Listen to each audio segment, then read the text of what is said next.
Hey guys, welcome to Style with Trish. This is an exclusive interview with my beautiful guest, none other than Tammy Hammonds, who's hanging out with us, as well as my girl, my boo, Karen Young. And we are here to talk about, educate, and really show our love to Denise. And we're going to get into the nitty gritty of what we're talking about. But Tammy, if you would tell us who Denise was.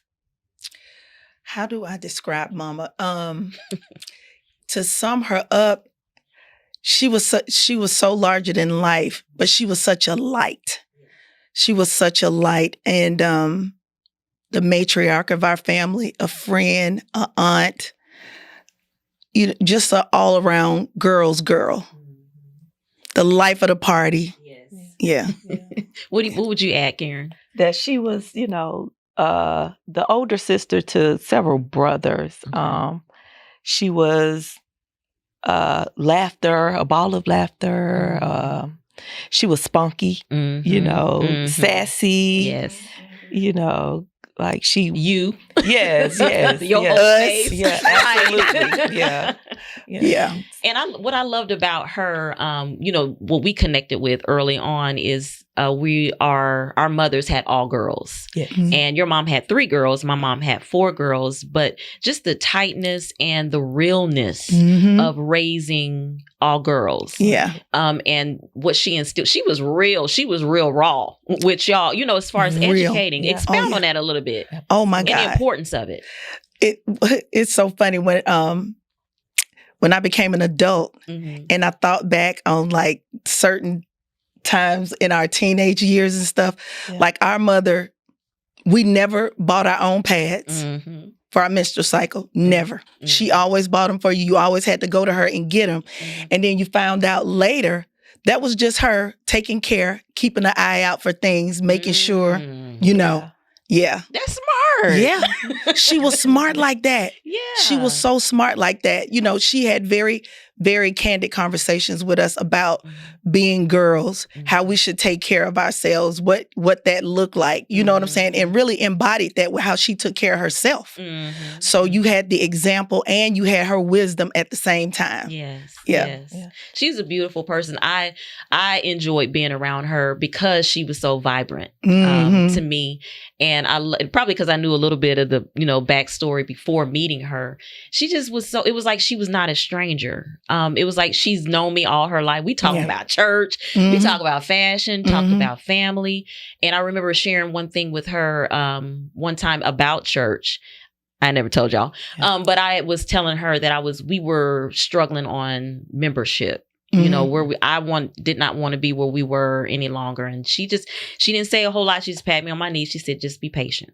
Just be patient. Yeah. And she was very encouraging like that. And so I wanted to share her story because she has a unique story. We were talking before off air about how this whole story should be a novel, a movie, but most of all, educational to us. Kay, if you or Karen, I call her Kay. Well, we all call her. I'm gonna call you Kay. Call me Kay. That's fine. Kay on here, share with us some of, I want to say back, was it 2018 when she started showing signs of illness. Can you go back that far for us? Yeah. So she actually found a lump in her breast in like the end of 2017. End of 2017. And we were going on a family vacation actually when she was notified a month or so before that it was breast cancer. And we were going on a family vacation, all the grandkids, everybody. It was her sister, her nieces, like it was a whole family. And we can tell on vacation that something was on her mind because she was really distant. Okay. And she kind of laid around a lot and was kind of silent. And Mama was never silent. Never. But one thing, she loved breakfast. So every morning she got up and cooked breakfast on vacation. Yeah. So she was still getting up cooking breakfast, but she wasn't really interacting with us. And so when we got back, did she tell us there or when? She told us when we got back home. When we got back she called home. us all over. Oh, okay. Yeah. After she got confirmation. Yeah.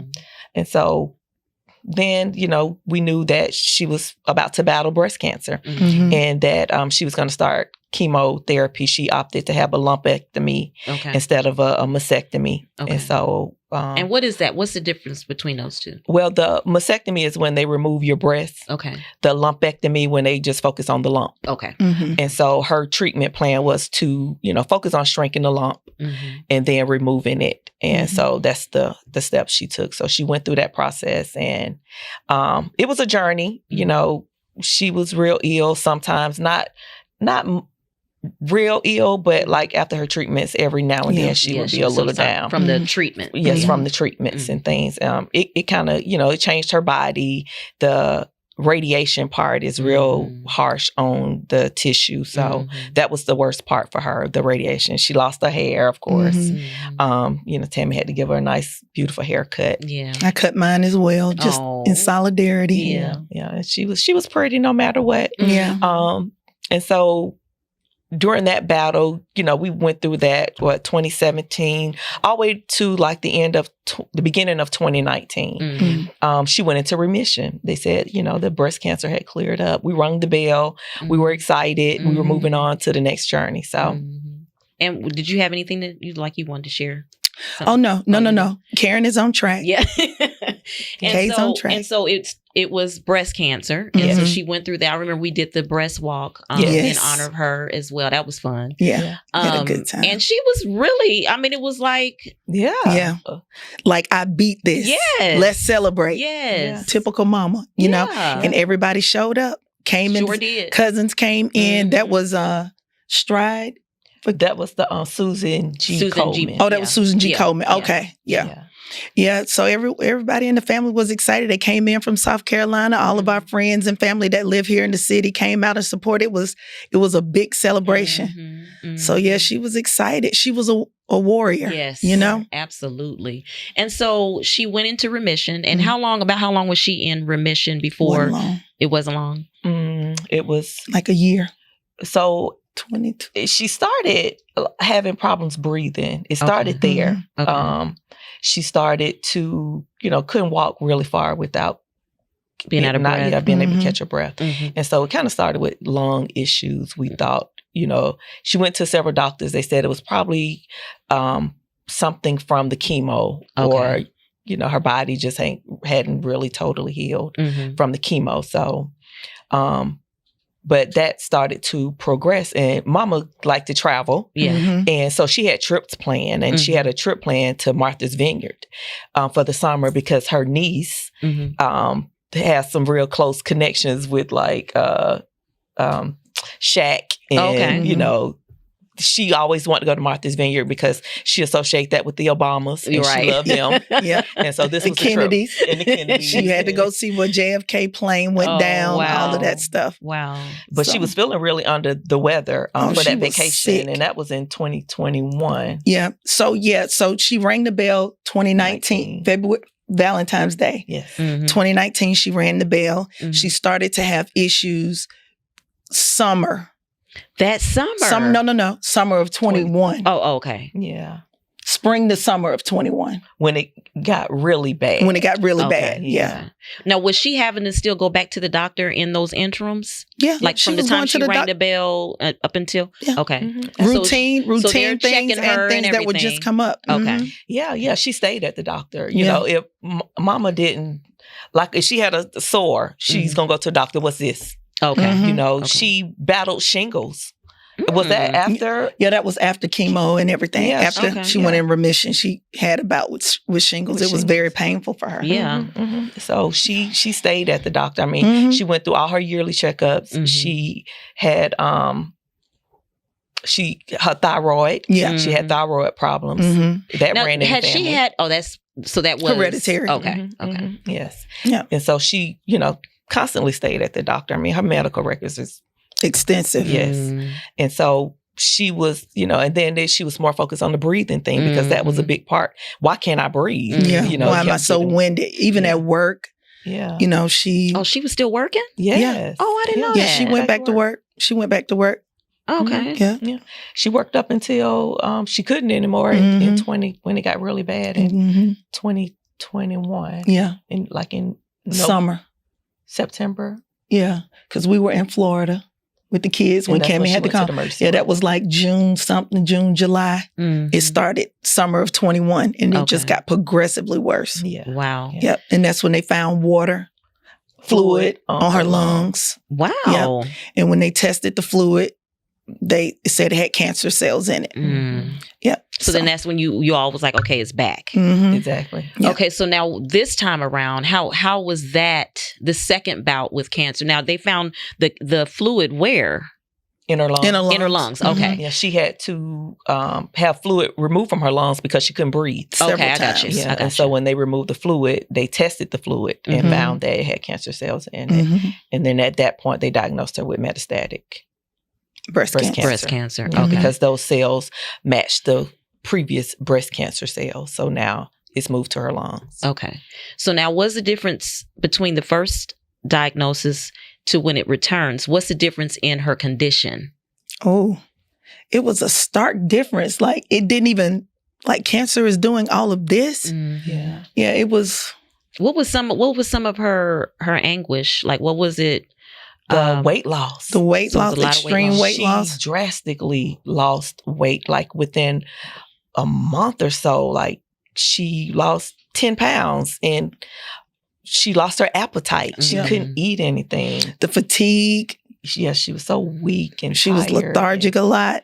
She was not herself. You know, you just gave, recounted like how you knew her to be. Yeah. She was the polar opposite of how you were accustomed. Any of us was accustomed to her functioning and being like.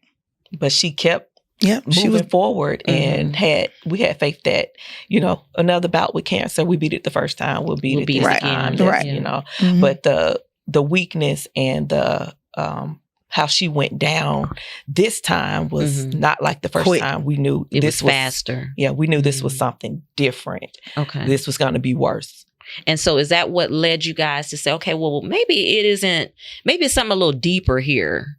Because I know at one point you guys were seeking out different professional opinions.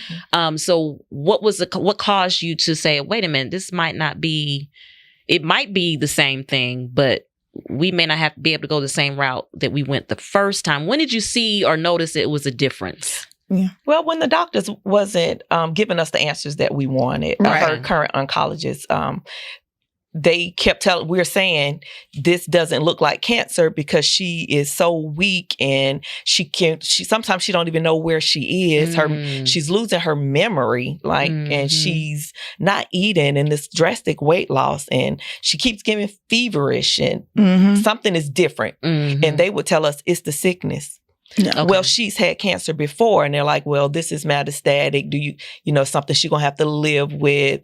And, so we didn't like the answers they were giving us. So we said, let's second opinion. Let's find out if there's something else, or maybe the treatments they're giving her are not working or a little harsh. So we went to the Cancer Treatment Center of America to get a second opinion. Okay. Now, how does that work? Is that an actual doctors, a hospital? Yes, it's a whole facility on the south side. Yes, in Noonan. Oh, okay. So we scheduled an appointment with them. They come in, and I thought that they would do a full workup of their own, but really they just got her medical records from her doctor and kind of. But they took blood and everything. I was in. Yes, so Tammy took her the first day because it was a weekend thing. Yeah, so like it was a whole process. So I started it and Kay finished it. Okay. Yeah, so I mean I thought they were going to do a more in-depth finding than just consulting with her medical records. I thought they were going to like take their, draw their own blood and compare and, Yeah. But they ended up telling Kay that they wouldn't do anything different, maybe just less harsh treatment. Her current oncologist had her on 2 doses of chemo, and they said that was kind of strong to them, and they would, lower the dosage. That's the only thing. Yeah. But they would give her the same type of chemo. Okay. Instead of changing that, they would just lessen the dosage because apparently she couldn't handle it. And they did say she had fluid on her lungs. Mm-hmm. They can see that her lungs had like a spider web on it. And that was the cancer kind of expanding over her lungs. It looked like a spider web to them. And so he said, you know, the chemo treatments would help with that. And so Mom, she loved her oncologist. She loved Dr. Menenberg and didn't want to change. She really believed in him. She didn't want to leave. No. So because we were willing to drive her to Noonan for treatment. Okay. Yeah. You know, we made that clear to her, like, this is important to us. Don't you worry. You know what I'm saying? Right. You just focus on getting better. If we need to drive you to Noonan, but when they said they wouldn't do anything different, she was like, there's no need in y'all, you know, going out your way to bring me over here. And I can just just keep able to do the doing same. So by this time, it's what, the second or third, the second opinion? This is the second opinion. Yeah, second opinion. Okay, so there's an interim in there where I guess she continues in the treatment that they suggest. Right. The second opinion, as well as her own doctor, suggest. What made you go for a third opinion at that point? The fluid kept building up on her lungs and she couldn't breathe. And again, we didn't like the answers from her oncologist.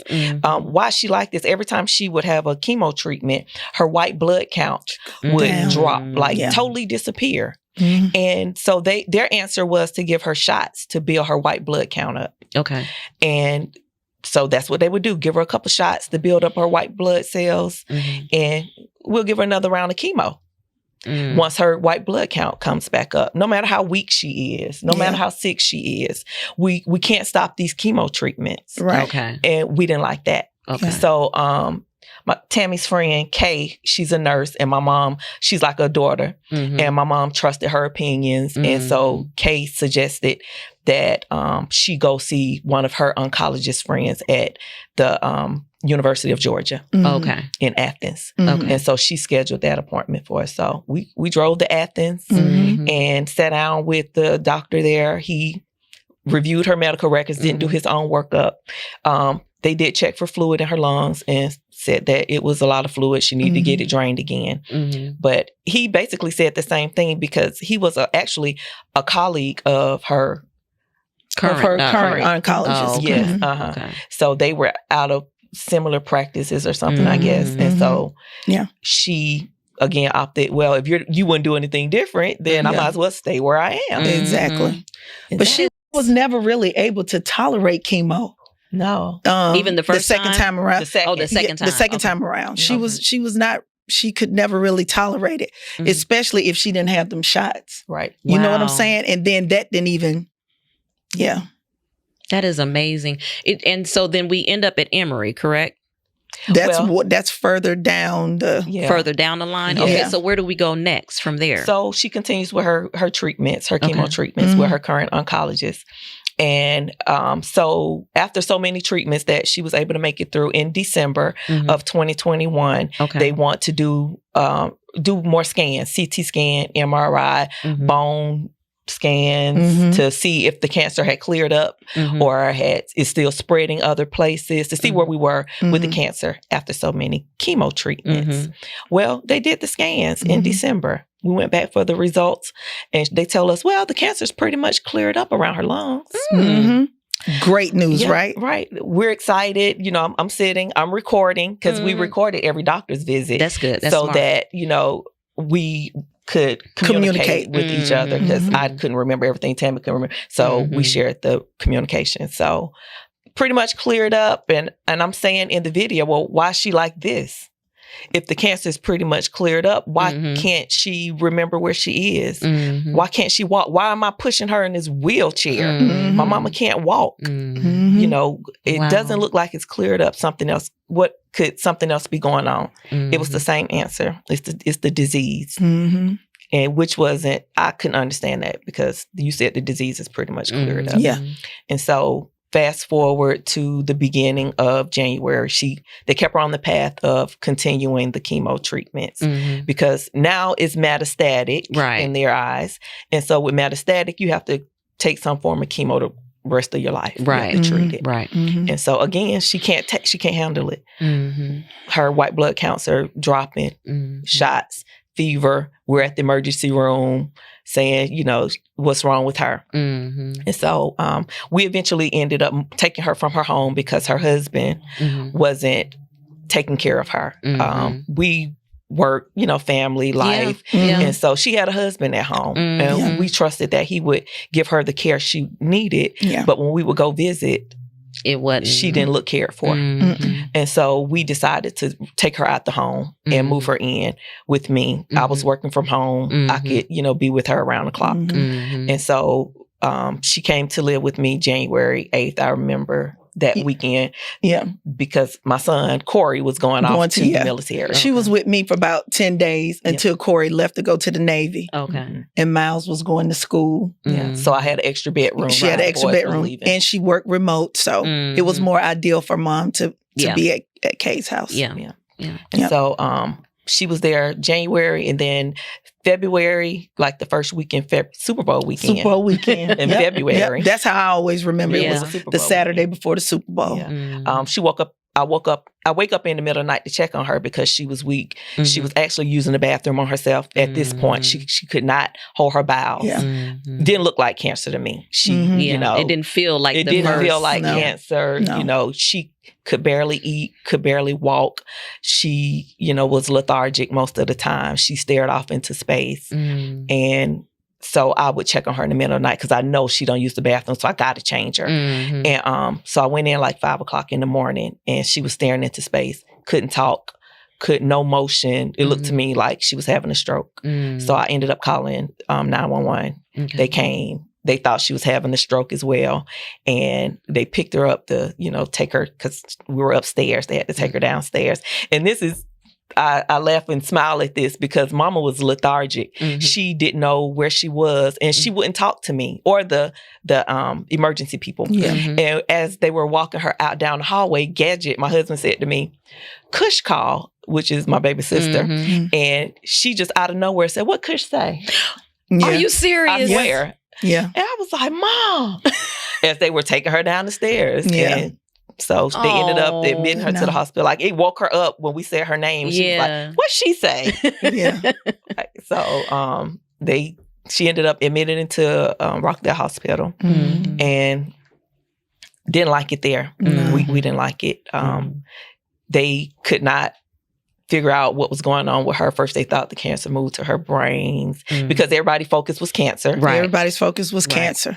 So nothing else but cancer. Nothing else but cancer. And so they're checking and testing, you know, looking for metastatic cancer everywhere, giving all these tests. And so they ended up saying she had sepsis and encephalopathy. And that they were admitting her and keeping her there and treating her for those things. Wow.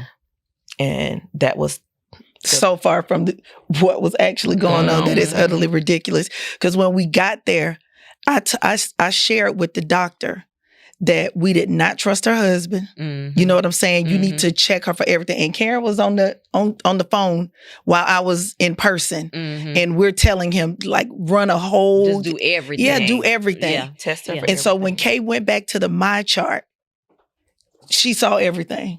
They can except for that. They tested her except for what it actually was. So they didn't test her for that? No, they tested her for everything but HIV, syphilis. That is crazy. Gonorrhea, HPV. Yeah, poisons. That was smart. Yeah, because we told him we don't know if she poisoning. If he was poisoning her or what. Like, this is any, you know. So, but they tested her for everything but HIV. Wow. We're going to take a really quick break when we come back, because I really want to start there when we come back and just like really break down this next phase. Because the thing that seems most crazy to me is you guys went and got first opinions, second opinions, third opinions. You did everything you were supposed to do. And it just still seems like the medical team, or they just dropped the ball. To me, if you're going to do if I'm asking you for extensive testing, test me for everything. But isn't this indicative of what Black women are experiencing with the healthcare system? And it's just crazy. But we're going to take a really quick break, guys. Okay. We're going to be right back with Tammy Hammonds and Karen. I was going to say y'all name together, even though y'all sisters, but different names, last names. But Tammy Hammonds and Karen Young. We'll be right back, guys. Like, how is this even our life? Life these days She's supposed to be here right now. looks a lot like reminiscing for sisters Tammy Hammonds and Karen Young. I like that one too. In 2017, doctors first diagnosed their mom, Denise Suber-Broadie, with breast cancer. She went into remission, but 2 years later, the cancer came back, this time attacking her lungs. The decline was so rapid. After years of on and off hospital extended stays and chemotherapy, the cancer had cleared. But Denise somehow was still sick. The family had new doctors run new tests again for everything. Karen recalls doctors determining her 65-year-old mom was dying, but not from a malignant mass. Then they end up calling us, telling us that she's not going to beat this. You need to take her off the ventilator, and she's not going to make it because she has HIV, she has AIDS. Denise died April 2nd, 2022, and based off her blood work, She was in full-blown AIDS after having untreated, undiagnosed HIV for at least 5 years. the person who gave it to her was not unknown. Criminal records allege it was her husband, Cleveland Brody. Mr. Brody, you are charged at this time with the sole count of reckless conduct, HIV-infected person. It is a felony charge. Would you like the court to read your warrant aloud? No, ma'am. The warrants read, this was no accident, instead intentional. Detectives claim medical files reveal Brody knew of his status since 2006. The charging documents cite Brody did endanger by consciously disregarding a substantial and unjustifiable risk that his act or omission of not telling his wife his status resulted in her death. We are back here on Style with Trish, exclusively sitting down with Karen Young and Tammy Hammonds. During the break, you mentioned something that I kind of want you to point out. You knew it was not, or it didn't feel like cancer. Why? We do have a family history of cancer. Mm-hmm. So we've seen people battle different types of cancer, Mm-hmm. and mostly breast cancer, which is the diagnosis that our mother got. Mm-hmm. So it just didn't give off all the things that would typically Mm-hmm. that came along with fighting cancer. Mm-hmm. It didn't. And So- Kay, you mentioned that she got tested for everything, but they didn't test her for HIV. Mm. So get us to that point where we find out that that is actually what it is. She was HIV positive, correct? Well, so she was started out at Rockdale, where we asked them to test for everything. We didn't like the results we were getting from the staff there. So we fought to get her moved to Emory University. Okay. And it was a fight. Yeah, because initially we thought it was neurological, and they Okay. didn't have a neuro team there. Okay. So Right. Absolutely. Because she couldn't remember who we was. Mm-hmm. I have footage of her not knowing my name. Mm-hmm. They did diagnose her with CMV. mhm. What is that? It's a virus that lays dormant in you, and it's caused by the chickenpox virus. Yeah. Hmm. Mhm. And Shingles, all of that. when, Oh, okay. Yeah, shingles is associated with it as well. Okay. So they did get some fluid from her spine at Rockdale and tested the fluid Mm-hmm. and found that she had CMV virus, which they said had traveled to her brain and caused the encephalopathy that she was experiencing. Mhm. And so they started her on a dose of it was almost like a Antiviral, but almost like a chemo. Yes. Yeah. Okay. Which had the same results as any Right. other Mhm. chemo treatment. White blood counts drop. Yeah. Yeah. Now you have to give her these shots to build a white blood count or stop the treatment. Mm-hmm. And so that was the cycle we were going through with Rockdale. They were still trying to do the treat CMV Mhm. with the chemo, and Mhm. she was getting worse. Mhm. Okay. She ended up with bed sores there because they Wow. weren't turning her and stuff. Yeah. So yeah, we fought to get her moved because we were like, something else is going on in her brain. This Mhm. can't just be CMV, Yeah. encephalopathy. Mhm. So they did eventually move her to Emory University. Okay. In the beginning, They started her on the same path as Rockdale. It was a transfer. They wanted to test her brain. You know, they went through the the neuro doctors and things. And they did their own testing there. Yes. Yes, absolutely. They, in the beginning, they just treated her based off of what they got from Rockdale. So they were giving her, she was seeing an infectious disease doctor at Rockdale. And then so when she went to Emory, she started to see an infectious disease doctor because CMV is an infectious disease like HIV. Oh, okay. Yes. So they assigned her an infectious disease doctor. Well, this doctor at Emory, I spoke with him and he told me that he didn't think this was CMV.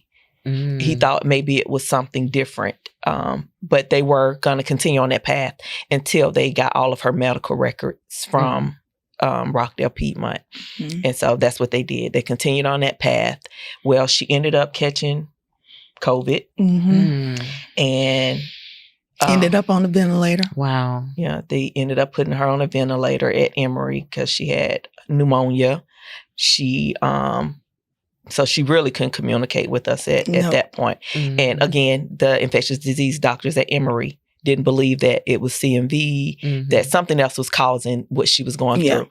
And so they made the decision to test her for HIV. Wow. Because that was, he said, you know, what else could it be in his mind? This is something different. Has anybody tested her for HIV? And he did. On March 28th, Wow. he tested her for HIV. Well, by this time, we had gotten a call that she had been on the ventilator for 15 days and they couldn't keep her on that ventilator any longer. Palliative care was calling us in. And we had to make a decision on whether or not to take her off life support or to trach her. And there's no coming back from trach. Yeah. That was what Tammy said. Yeah. We knew Mom didn't want that either, you know. And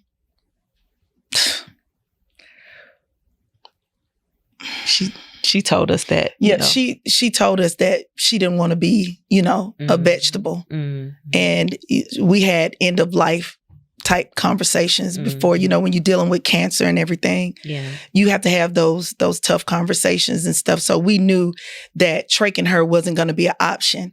So after that, it was just a matter of coming to terms with her, you know, what's going to happen when we take her off of the life support. Will she be able to breathe on her own? And so what they said to us was that they were just going to make her comfortable. Okay. You know, basically. Yeah, because we were actually looking forward to taking her off the ventilator and having a conversation. Yes. Yeah, we felt that once we took off the ventilator, she could talk to us. Right. And, you know, give us her wishes. Was she conscious? Yes. While she was so she was conscious. Yeah, she was conscious. She was conscious on the ventilator. So like Karen said, we had every hope, even though she was still dealing with the encephalophagy, once they did diagnose that it was HIV, we found out later that they had started to administer the treatment for HIV. Okay. So you could tell a difference. there. We still had to. That is amazing. I'm telling you. Yeah. So that he was correct. The doctor at Rockdale was correct in fact in what he said. When they start to treat whatever the virus was, that you would see them come back to themselves because in 2 days, like the actual day we got there on Karen's birthday to take her off the ventilator was the most alert we had seen her in 2 months. Wow. Yeah. Yep. When we walked into the hospital room to take her off of that ventilator, she was up, she was looking, looked like she was excited to see us. Happy to see us. She wanted to talk to us and we wanted to talk to her. But by this point, when they told us that we got the call that, you know, she wasn't going to make it because she had full-blown AIDS. You know, it was no longer HIV, that she was in full-blown AIDS and she wasn't going to survive it. But we still kept hope alive because God is the ultimate decision maker. So we still felt that we take off this ventilator, she's going to talk to us. She's going to keep breathing on her own and she'll be fine. But we know that wasn't the result. But even like Tammy said, on those HIV medications for 2 days, the 28th is the diagnosis. April 2nd is the day we took her off the ventilator. And she was alert. She was very alert. I mean, when we told them that we wanted to talk to her, her nurse, I'll never forget Josiah. He said, I think maybe you should talk to the nurse practitioner. And they explained to us that you do know that when we take her off of this ventilator, that it's going to be like suffocation. Really? Yeah. Because she couldn't breathe on her own. Wow. But all we kept focusing on was how alert she was and how, Yeah. But Trish, when they took her off of that ventilator, the way she struggled to breathe and it was torture. It was absolute torture. I was like, just help her, make her comfortable. And, and I asked Josiah, how long could she last like this? He said, maybe an hour. Wow. Yeah. So let's get into the meat of this, because this is, and I know you guys have gone through, because we're going to talk about the emotional side of this as well. Yeah. Because I know that is taxing and has been taxing. And a lot of us, especially me, my oldest sister's following this story like it's our story. I mean, she's just so engrossed in this story, and we're sitting on the outside looking in, angry. And I know you guys have gone through a wealth of emotion and all of that. Let's spend a little bit of time in the area of anger. When did y'all get mad, and what did y'all do in your anger? And I mean that as far as what propelled from that place of anger. I know with Kay, I guess I'll go to you, Kurt, because I know a lot of what you said, okay, this is what we're going to do next, came from a place of anger and hurt. Yeah. But mostly anger. Kind of the anger came with the phone call from the infectious disease doctor to tell us that so Tammy had administrative medical rights over Ma, and so she got the call, got us all on conference call, and this doctor comes on and say, your mother's not going to make it because she has AIDS. She's in full-blown AIDS. And the anger came then. What do you mean she has AIDS? How did she get AIDS? Tammy said, how long has she had this? And he said, untreated, undiagnosed, looks like maybe about 5 years. And that's when the anger came. And we knew immediately it's her husband. Yeah. She has been married to this man for, at that time, 8 years. Never been with anybody else. She was faithful. Mama married her boyfriends, honey. This was her third marriage. She didn't date. She married you. Okay? And so we're like, oh, it's him, definitely. So it threw us in. We were angry. We were mad. We called. We text him. He wouldn't answer our calls. We text him and said, we know that you gave our mama AIDS and you killed her. You took her from her. We said all kind of choice words to him. And his reply to us was, I do not have HIV. And that's the anger. And I remember in the conversation you and I were having, you were saying that the type that her case was the case, or it was on the level of where you would have draw blood to be able to be tested. How I don't remember exactly how you phrased that, but it wasn't the normal test that had to take place with her. Were you talking about the strand? Yeah, the strand. So that's what it was. There's different strands of it. It mutates like COVID and most diseases. It mutated. And this man has been living with HIV since 2006. That we know of. It could have been longer. He came to Atlanta in 2004. He probably just started seeing a doctor and have record of it here in 2006. And so he's been off and on his medication. So the strand that he has is a mutated version of it. So when I look at her medical records, they gave different types of HIV testing. I'm not medically inclined, so I don't know what was the difference. I just know that the test said HIV this, HIV that, and some of those said negative, and then some of those said positive.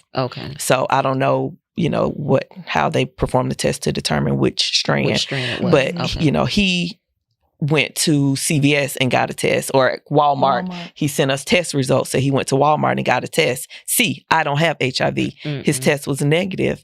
But if you're on your medication, you're undetected. So of course, your test is gonna. And they also said that you need to have blood tests. Yeah, that's what it was. Yeah, you can't go get an over-the-counter test. And when the doctor said that. And when they finally contacted him to let him know that she had AIDS. And so that's a lesson right there. I just want to pause right there for anyone who's listening and someone is texting you or showing you test results of any kind of store-bought results from any kind of STD. That's what I'm looking for. STDs. They need to be going, I don't care who you are. You need to be going to a doctor. So showing a negative test result from a box you bought at Walmart, Walgreens, wherever, that's not suitable. No, sir, you need to go and show me blood work. Show me what the doctor gonna give you. Absolutely. Versus believing that, because we know now that he's fooled a lot of people. So let's talk a little bit about the legal journey that you guys have been on, because part of that anger led you to, hey, we pressing charges. We're not going to just be mad, because I think that anger is healthy areas for anger being channeled, and I think you guys did it in the most legal way possible, because I'm sure there were thoughts of taking this dude out. But you didn't go that route. You decided to go through the legal system. So share with us how that journey has also been a headache up until here recently. Yeah. Ooh, well. Ooh. I don't even know where to start when it comes to, the justice system and the process of filing charges against him. We knew that it was against the law. You know what I'm saying? You know that this is against the law. So after we handled all important business, like laying our mother to rest and all of that stuff, and Karen said, we're pressing charges. I said, definitely. And so she took steps to go ahead and collect everything we could get. You needed. Yeah, to try to get the sheriff's department behind us on arresting him. And that process was so grueling. And just it was a big headache because you have to give probable cause for things like that. You can't just accuse somebody of having AIDS or HIV and spreading it, even though our mother's death certificate said AIDS. Wow. The police department, of course, took my report and they gave me the code that he violated and told me it was against the law if he didn't tell her that he had HIV. But their thing was, how are we going to prove this? You know, how we know she didn't give it to him? How do we know he didn't tell her he had it? And our thing was, well, why would she treat cancer and not AIDS? And not treat AIDS. She's going to allow him to take his medication and she's not going to take hers. You know, why would she do that? She had every reason to live. She had a trip to Paris planned that year. Italy. Paid for. She had, long-term life goals. She have grandchildren she want to see graduate this year. And so it was a battle convincing law enforcement to take us serious and press charges and get this man off the streets. Tammy literally called every day, every week. Wow. Well, sometimes daily.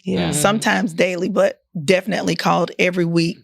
Where are you now? What are you doing now? And repeating myself for almost a year. With them saying, how are you going to prove it? Pull her medical records. You're going to see that she had no idea that she had HIV. There's no way in this world. So we ended up hiring our own private investigator to try to help us to put this case together, to help the sheriff's department to get an arrest. So, I mean, we're doing our dead level best as citizens, as lay people to try to assist the county, and still coming up nada. Our investigator took statements from almost 50 people that knew her, dentists, like everybody who went on record saying there's no way in the world that she knew this and wouldn't have shared that with us, her practitioners, or us, her friends, or, her children. Her children. Yeah. Like we stated in the beginning of this conversation, our mother was very candid with us, very open with us about everything. Absolutely. And this may be TMI, but me and my mama shared bras. Like I ain't never bought a bra before in my life. Until my mama died. because she bought expensive bras. Yeah. And she only wore them for so long, and then she'd be like, "Girl, come get these bras." Yeah. Man, I'd be right there to go get them, honey. So we were very close, and we talked about sex. Right. I'm her hairstylist. Yeah. Yes. I arch her eyebrows. Yes. You know what I'm saying? I use a straight razor. Yeah. Because mama like hers real thin and tight and not, you know what I'm saying? There's no way in the world exposed you. she would have ever put me in any kind of any of us. No. Yeah. Nobody in her life. That just wasn't who she was as a person. It just wasn't. Yeah.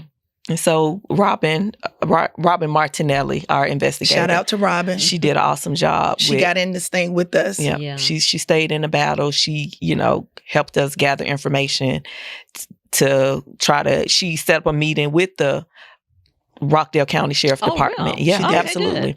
The sheriff, some captains, the investigator, Levitz, that was on our case, and Tammy, my uncle, like a bunch of family members, and they came up with the plan of action. Going forward on how they would move. Yeah.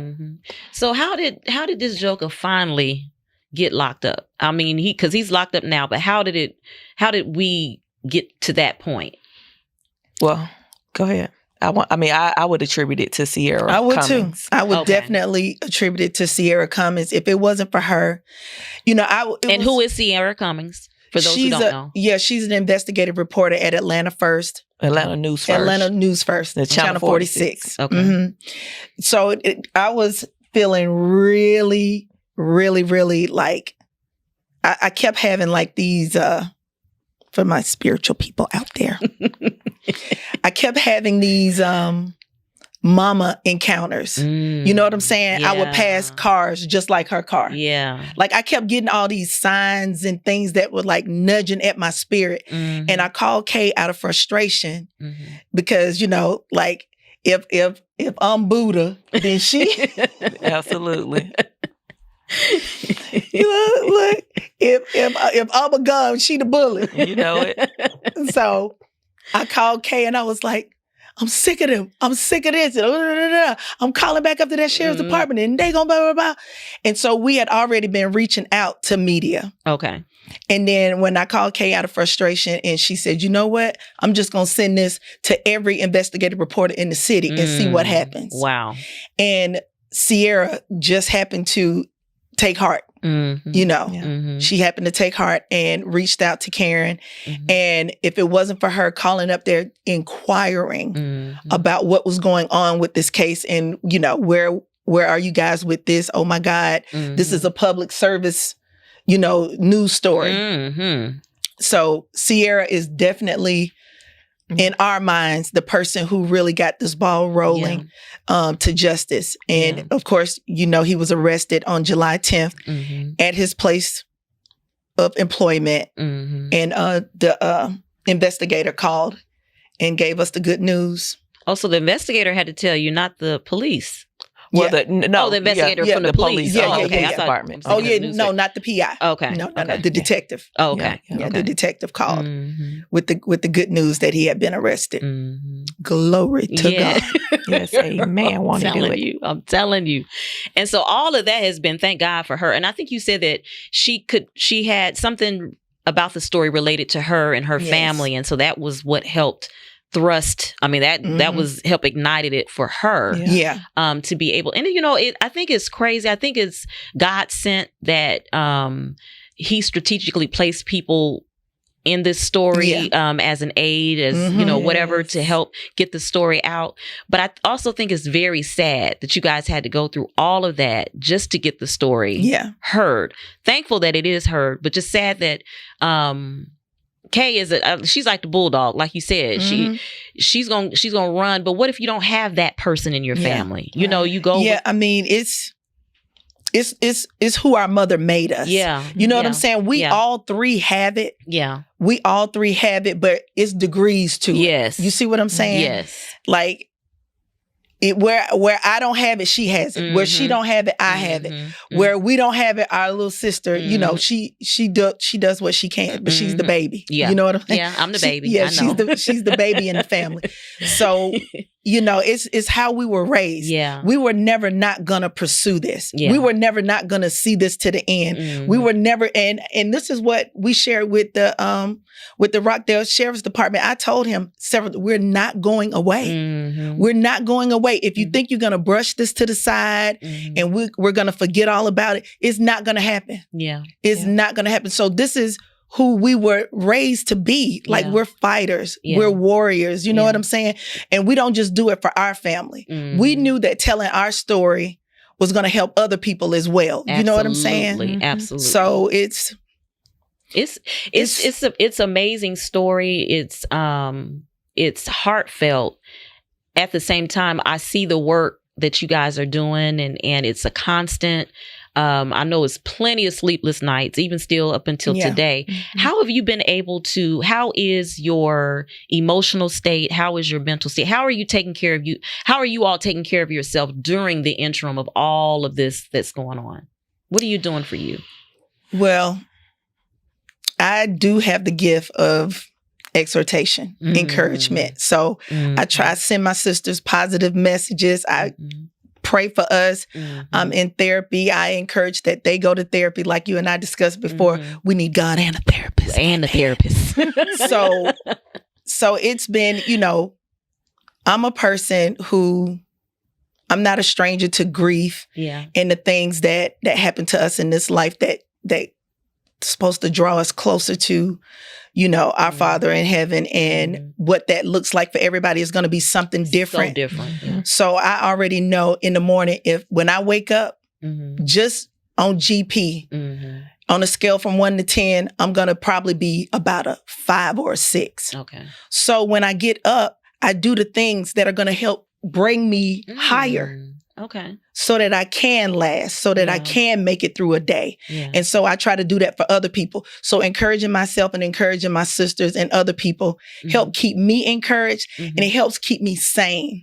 You know, that there is going to be something better after this. There is going to be celebration after this. There is going to be greater after this. So I just keep telling myself, after this. After this. But that's your hope. That's where your hope lies. Yes, that's that hope, and that's that faith. Yeah. And Kay, where would you like to see? Ultimately, we know he needs to bust not just the jail walls, but hell wide open. But what would you like to see? Because actually, just kind of break down where we are in the judicial system, where he's concerned, and then where would you like? What would you like to see happen? Not just in this case, but in other cases or other families that this similar things have happened or occurred. At this point, he has, we had a last bond hearing, and they gave him a $1.5 million bond, which was awesome. It could have been more in my eyes, but the judge did do that. And I just want to see him pay for what he's done to not only our mother, but the other victims who have come forward and been in contact with this man. And we pray that the victims who haven't come forward have the strength to speak up and get justice on their behalf. Because I know that my mother is not the only person. She wasn't the first. If they don't keep him in jail, if he don't serve time, she won't be the last. He's a predator. He's a narcissist, and he belongs behind bars. And you know, I just pray and hope that's where he remains. Yeah, it's regardless. It's a special kind of evil to me when you sit and watch individuals suffer, and you know, good chance that the reason why they're suffering is something that you've done. Right. And so I do believe in, you know, reconciliation with God or what, you know, whatever it is. I believe that for all people, but I'm struggling with this one. But I do pray he meets just what, you know, is his intent to meet. So either of you or both of you can share just some encouraging words and just stay in the course. Like Tammy, you said you start out on a 5. You know you start at a 5. You build yourself up. And then Kay, how do you put your thoughts, your emotions, into pavement, into actual physical work. A lot of times especially we as a people, we get so emotionally caught up, then we don't have any fight left. But we have to leave space for that fight. But Tammy, how can you encourage anyone who's going through similar situation, how to maintain? And then Kay, I'll end out with you on the importance of putting your feet to the ground, to the pavement, and getting the work done. Just as I stated earlier, what I do for my personal devotion in the morning and stuff is prayer time, meditation, worship. All of those things serve to bring you outside of yourself, focusing on something higher than yourself, which for me lifts my spirits. So I would encourage anybody to, plug into your faith, to get therapy, have people to talk to, community, get busy. As you stated before, like me with Kay, jumping into action for her really helped her a lot. It's her therapy. Yeah, it's her therapy. You know what I'm saying? So taking some sort of action is going to help you, whether it's spiritual, whether it's putting your feet to the pavement, like you said, Kay does, just doing something other than just succumbing to it. You know what I'm saying? Don't succumb to anything that's come to bring you down, but rather try to do the things that'll raise you up above your circumstances and your situation. Yeah. And I totally agree with everything Tammy said.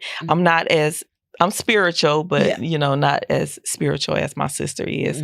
She's the angel on my shoulder. But I, like you said, I jump into action. I'm writing a book. I'm putting my mama's story into words. Whoever want to talk to us, they can talk. I'm on TikTok. I'm on Facebook. I'm on Instagram. I'm sharing the story. I want people to know. I want people to be aware. I'm telling them, if you have cancer, make sure your oncologist is checking you for HIV. It might not be cancer. Just encouraging women to look out for themselves. And even though we're married and we're trusting, because me, myself, I couldn't remember the last time I had an HIV test. Didn't have one until my mother passed. And it took me a minute to do that because I was afraid of what it would say because I had treated her and taken care of her. So I just say, get tested, trust your instincts and keep fighting and just get busy. And we talk, this is a whole different topic, but just to tap in on this just a little bit, because we're going to be covering this topic more here on the show. One of the things that I loved you say on social media is the importance of knowing and having an estate attorney, because even going through all of that you've gone through, there are still issues going on with the estate and all of it. It's just it's a whole beast. It's a whole beast. Absolutely. It's so many layers to this story. But there's so much power in telling your story. Yes, it is. So that's where I really commend Kay with her TikTok and all of that stuff, how she's really like taking on the story, and it's healing. It's a healing balm to even be able to share your story. And I just want to thank you for inviting us and sitting us down and having us to recount our mother's beautiful life, and also, the portion of her life that serves to help other people. Right. Although she's not with us. So it's so important to tell your story and to share your story, and so much power in it. So I thank you for allowing us to come. Absolutely. You knew this was going to happen. But it's so funny because I wanted to spend more time on who she was and her life, because this part does not have an ounce of who she was in her whole entire life. And we don't want to lose that part. Because this part is so all-encompassing because of the justice piece, the medical, like the everything of it, right? I don't want to, that's been one of the things I've said most, that I don't want to lose who she was in the midst of this fight. You know what I'm saying? Because she was that girl. She was that girl for so many of us, and especially the three of us. So sitting down and just talking about mama is just wonderful. And we do that. We do it. Family time with the kids. Because she was a cool grandma. She just was so full of personality. And so I wanted to just do my little part. I was blessed and graced. Anyone who had the opportunity to just cross paths with her, small conversations with her. It was a blessing. It was a blessing to all of us. So I find it a blessing to be able to help spread who she was and her story. And y'all know I'm here for you whenever, however, in any capacity. I'm here for you and I have your support. But is there any lasting words you want anyone to connect with you on social media? Is there call to actions? Is there anything that we can do as a community to help this particular case? If not this case, just the whole education part of HIV, AIDS, whatever it is. Give us a call to action. What do y'all need from us? What do we need to do for you? Well, we really haven't even thought that far, Trish. Yeah, we haven't. We in the trenches. This battle is new for us. Yeah. Okay. We don't know where to start. I mean, where to start to call people to action too. And, you know what I'm saying? We're looking for suggestions on, how we can help. We'll help how we can help. Yeah. Right. But other than that, we're still fighting for our mother because this man still has opportunity to walk these streets. Rockdale still hasn't indicted him. It's a small county, and I don't think the funds are where the funds should be. And, we're still... They've never seen or had anything like this to happen to the county other than that outbreak, which we tried to warn them that, if you let him out, you could have another outbreak.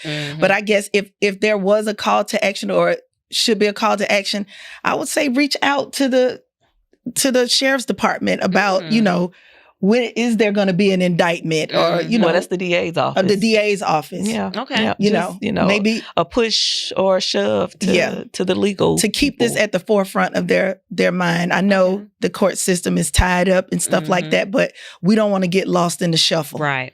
Right. Because you see that happen so much. Unless you keep talking about it, you keep it in the front. That's the only way. That's the only way they pay attention. Okay. Otherwise, it gets shoved to the side. But if it's important to the people, if it's important to the community, then we've seen that they will move. We get more action. We get so backing more results. You guys in that aspect. Just backing us with the DA's department on, where's the case?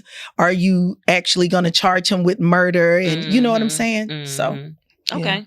So that we can do that. Put up a number where people can call, and if you want to just support in that way, or you can follow Karen Young on TikTok, and Instagram, is that your ad? Facebook, Instagram, everything is Karen Young. Karen Young, and it's spelled the traditional way, Karen Young, traditional way, and follow her, and so you can follow the story. I also, whenever you post, I try to share on my platform as well. But thank you guys for coming and sharing your story. This is only beginning. You have my prayers, my support. Love you guys so much. Thank you, sweetie. I love you. Yeah, keep so pressing much. on and keep doing what y'all doing. You're a testament to so many people. Guys, we will be right back. Once a suspect is charged, the court has 90 days to bring an official indictment. If they don't, that defendant is eligible for bond, but the judge doesn't have to make the bond affordable. That's what happened here in Cleveland Broadie's case. Bond set for $1.5 million today, or $500,000 for each charge. She did die as a result of contracting HIV from this. Right now, Broadie faces 3 counts of reckless conduct after investigators allege he knew he was HIV positive, but he had unprotected sex with at least 3 women. One was his own wife, Denise Suber-Broadie. Denise died April 2022 after doctors say she had undiagnosed and untreated HIV for 5 years. That his status was made clear to... While the defense argued the suspect has been wrongfully accused, that all his partners knew his status, the Rockdale County District Attorney's Office maintained he intentionally withheld his 2006 diagnosis from the women. The Rockdale County Sheriff's Office even saying there may be other victims. For the court to allow him to go back into the county thinking that he would do the right thing would be a total injustice to people in the county of Rockdale. This all comes after Cleveland Broadie was previously denied bond twice this summer. The required bond ruling today disappoints Denise's family. it just feels like at every turn, the justice system feels like it's on his side. You know what I'm saying?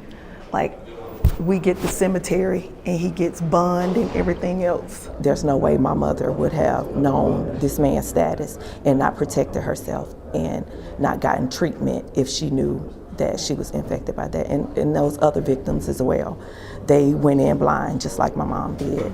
If Broadie does post bond, he has to wear an ankle monitor and abide by a curfew. In Conyers, I'm Sierra Cummings, Atlanta News First. Hey guys, I would like to thank you for hanging out with us today on Style with Trish exclusive interview with my friends Tammy Hammond and Karen Young. I just wanted to share a few facts at the end of this broadcast because it's so important to know the facts and know the numbers. And even with time, we have kind of lost the importance of taking care and being tested, not just for certain STDs, but all STDs, especially HIV, which leads to AIDS, as we know. This is the Georgia statistic, or the Georgia numbers. Georgia has 52,528 people living with HIV. We are the 5th highest in the country for this disease. The majority of those infected with the virus here in Georgia, are among Black African American women, which totals 35,974. Imagine that. In Georgia, the total cases is 52,528. And we, Black women, we represent 35,974 of that number. That is a high, extremely high rate. We have got to take care of ourselves, take care of our bodies, take care of our children, make sure our children, our girls, our boys are being tested for not just this disease, but other diseases as well, but especially this one. This one can kill you. Denise went 5 years unmedicated, which threw her into full-blown AIDS. If she had known, she would have protected herself and protected her family. Another thing that I wanted to bring to realization, only in 2018, as of 2018, 26 states have HIV-specific laws that criminalize behaviors that can potentially expose another person to HIV. Just in 2018. We are so far behind, guys. Make sure you go and take care of yourself. Get tested. Don't be ashamed. If you need help, reach out. There are agencies that are available to you. Please do so. If you have any questions or concerns regarding this case, be sure to go to stylewithtrish@gmail.com or reach out to us on any social media platform. We'll be glad to share their story, their status, whatever it is that you will. If you want to be a help, if you want to be a support, or send encouraging words, reach out to us and we will forward your information to them. Thank you guys for hanging out on this very serious, very important episode of Style with Trish exclusive. Thank you guys. And as always, love isn't love unless you give it away.